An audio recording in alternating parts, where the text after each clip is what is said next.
ही दडपशाहीच आहे, ही दडपशाही आहे. ज्या प्रश्नासाठी सोनम वांगचूक यांनी 21 दिवस, म्हणजे आज 21वा दिवस आहे, उपोषण सुरू ठेवलं, त्या प्रश्नाचा निकाल लावला नाही. धर्मेंद्र प्रधान यांच्या राजीनाम्यासाठी त्यांचं उपोषण होतं. धर्मेंद्र प्रधानचा राजीनामा घेतला नाही आणि लाखो विद्यार्थ्यांच्या भविष्यासाठी प्राणांची कुर्बानी देण्यास तयार असलेल्या सोनम वांगचूक यांना मध्यरात्री पोलिसांनी जोर जबरदस्तीनं उचलून इस्पितळात दाखल केलं. हा देश किती हुकुमशाही मार्गाने चाललेला आहे.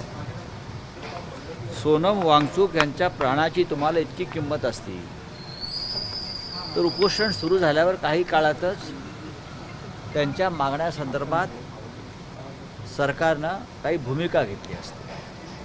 ती भूमिका घेतली नाही. सोनम वांगचूक यांच्यावरती काल रात्री दडपशाही करण्याचं दुसरं कारण असं आहे, आज नागपुरात जो हिंदुत्वाचा धडक आहे, आज नागपूरमध्ये उद्धव ठाकरे यांच्या नेतृत्वाखाली उपस्थितीत जो एक राम मंदिर लुटीविरुद्ध एक एल्गार आहे,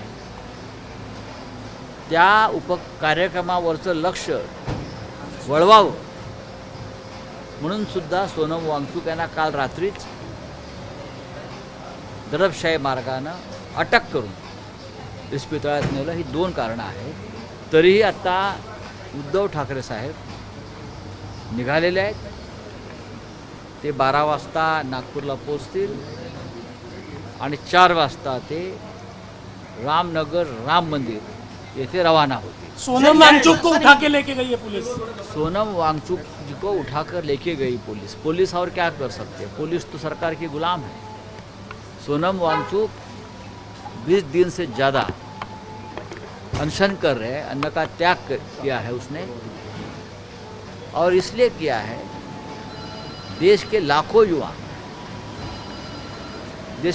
युवा स्टूडेंट, उनका जो भविष्य अंधकारमय हो गया है, खास करके नीट के एग्ज़ाम में, उनको न्याय देने के लिए, उनकी आवाज़ सरकार तक पहुंचाने के लिए, और जो जिम्मेदार मंत्री है धर्मेंद्र प्रधान, एजुकेशन मिनिस्टर, उसका इस्तीफ़ा 20 युवाओं ने आत्महत्या की, जिम्मेदारी धर्मेंद्र प्रधान जी की है, तो उनका इस्तीफ़ा लेने के लिए ये अनशन था. सरकार 20 दिन तक सोई रही. उनका पूरी बॉडी जो है, उनके ऑर्गन फेल हो गए. कोई बात उनकी जो रखी थी सोनम वांगचूक जी ने, उसका चर्चा नहीं हो गई. अगर इतनी उनकी प्राण की आपको अहमियत थी तो आप बात करनी चाहिए थी, कुछ बातें माननी चाहिए थी, कोई डेलीगेशन आना चाहिए था, लेकिन आपने उठाकर उनको अस्पताल में भर्ती कर दिया. ये एक प्रकार से जोर ज़बरदस्ती और तानाशाही है. आज हम नागपुर में जो आंदोलन कर रहे हैं हिंदुत्व के मामले में, राम मंदिर के लूट के बारे में, तो इस आंदोलन के ऊपर जो ध्यान पूरा देश का जा रहा है, वो हटाने के लिए भी सोनम जी के ऊपर कल रात को कार्रवाई की. आज रामरक्षा पठण जे होत आहे अशा प्रकारे नवनीत राणेकर होर्डिंग, काय आलं? अहंकाराची शिक्षा आठवणी रामरक्षाचे होर्डिंग नवनीत राणे लावले. कोणत्या? मला माहीत नाही. आज रामरक्षा पठण करताय तुम्ही, निमंत्रण तर दिलेच आहे, पण काही जणांशी तुम्ही टेलिफोनिक पण संपर्क साधला, निमंत्रण दिलंय. आमचं कर्तव्य आहे, आम्ही ह्या कार्यक्रमाला अराजकीय कार्यक्रम मानतो.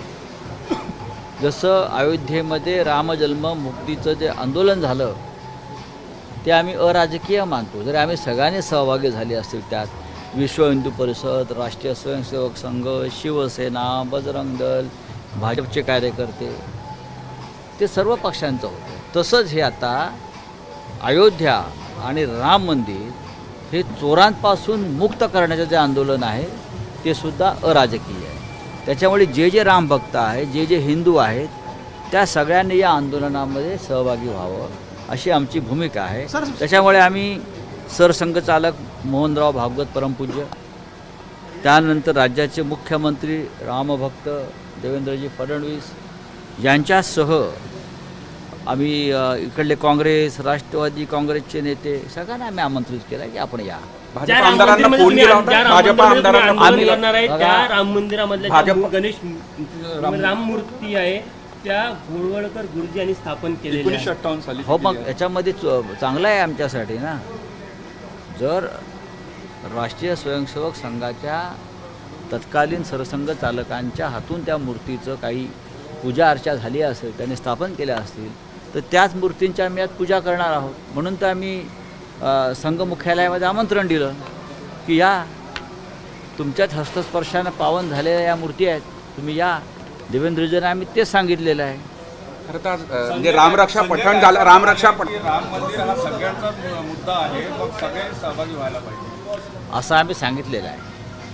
आता कोणाला यात राजकारणातला गंध येत असेल तर त्यांचा प्रश्न आहे, पण आम्हाला असं वाटतं की सगळ्यांनी यावं. जनता तर येईलच, पण राम भक्त म्हणून घेणार आहे. बघा, त्यांचं हिंदुत्व वेगळं, आमचं हिंदुत्व वेगळं, त्यांचा राम वेगळा, आमचा राम वेगळा असं नाही आहे.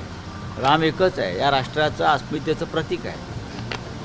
आणि ही लढाई रामासाठी जी झाली त्यावेळेला अयोध्येत, त्याच्यामध्ये सगळेच आघाडीवर होतो आम्ही. आज राम मंदिर परिसरात म्हणजे आपल्याकडनं रामरक्षा पठणाचे सगळे होर्डिंग लागले आहेत, तसे 22 तारखेच्या कार्यक्रमाची सुद्धा सभास्थानी होर्डिंग्स लागलेले आहेत. लक्ष्मी नृसिंह महायज्ञाचे भाजपा राज्याच्या मुख्यमंत्र्यांचा वाढदिवस आहे.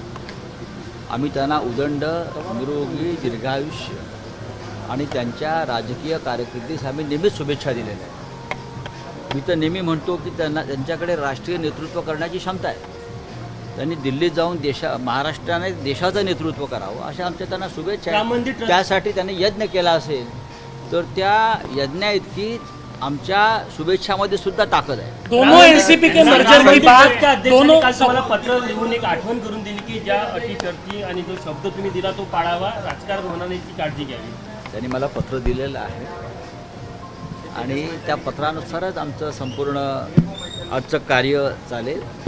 मंदिर आणि मंदिराच्या परिसरामध्ये आम्ही कोणते राजकारण करणार नाही, पण आमचं व्यासपीठ हे रस्त्यावर आहे, त्याच्यावरून शिवसेना पक्षप्रमुख त्या मंचावरून जनतेला संबोधित करते. दोनों एनसीपी के मर्जर की बात चल रही है. कहा जा रहा है सुप्रिया सुळे, प्रफुल्ल पटेल मंत्री बनेंगे, जयंत पाटिल मंत्री बनेंगे, ऐसी चर्चा है. लेकिन सुनेत्र पवार का इस बात को विरोध है, ऐसा भी कहा जा रहा है. क्या मैं अभी क्या बोल सकता हूँ. मर्जर की बात तो 2 साल से चल रही है, लेकिन सुप्रिया ताई जो हमारी है या जयंतराव पाटिल है, ये डिनाई कर रहे हैं. हम उनके ऊपर विश्वास कर रहे हैं. मुंबईत रोज कह रहे हैं कि जो लोग एक शादी के हैं वही एमपी में रख सकते हैं. एमपी के सीएम का बयान आया मोहन है, यादव का बयान है. मोहन यादव वो कह रहे हैं कि जो लोग एक शादी करेंगे वही एमपी में रख. ऐसा कानून बनाने जा रहे हैं क्या? तो आधी बीजेपी खाली हो जाएगी, आधी बीजेपी खाली हो जाएगी. वो कह रहे हैं राम को, हाँ, वो कह रहे हैं कि राम का अगर एक है तो रहीम के 4 कैसे हो सकते हैं. बात सही है. इसलिए हम समान नागरिक कानून जो है या तिहरी तलाक वाला जो मुद्दा है उसको हमने समर्थन दिया था. तो आपको बहुत कुछ बदलाव करने पड़ेंगे. जो बीबी को छोड़ता है उनको भी आपको उस कानून में लाना पड़ेगा. ऐसे बहुत है ना. हाँ, राम मंदिर ये कोई पब्लिक रैली नहीं है कि पूरी ताकत झोंक कर रैली में इतने लोग आएंगे उतने. हमने निमंत्रण दिया है जनता को, कार्यकर्ताओं को, आप आइए. खास करके उद्धव ठाकरे जी मंदिर में पूजा करने के लिए आ रहे हैं, तो पूजा में जितने लोग आना चाहते हैं आप आइए. अपोजिशन मीन्स कौन है अब मुझे बताइए. जिनको हाँ, तो उनको अगर राम रक्षा का पूरा पठन करने आता है तो ये वही लोगों ने तो मंदिर में चोरी की है ना.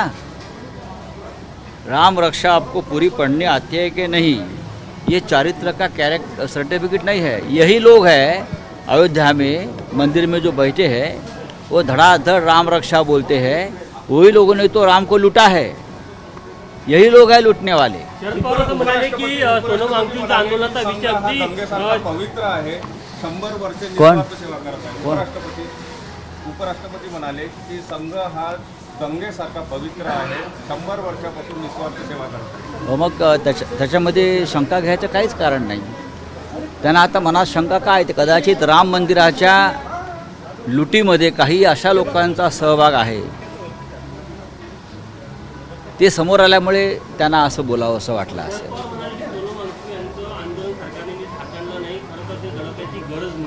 मग मी सुरुवातीला काय सांगितलं, जेव्हा सोनम वांगचूक उपोषणाला बसले तेव्हा सरकारनं अलर्ट होऊन एक डेलिगेशन केंद्रीय पाठवून त्यांच्याशी चर्चा करायला हवी होती.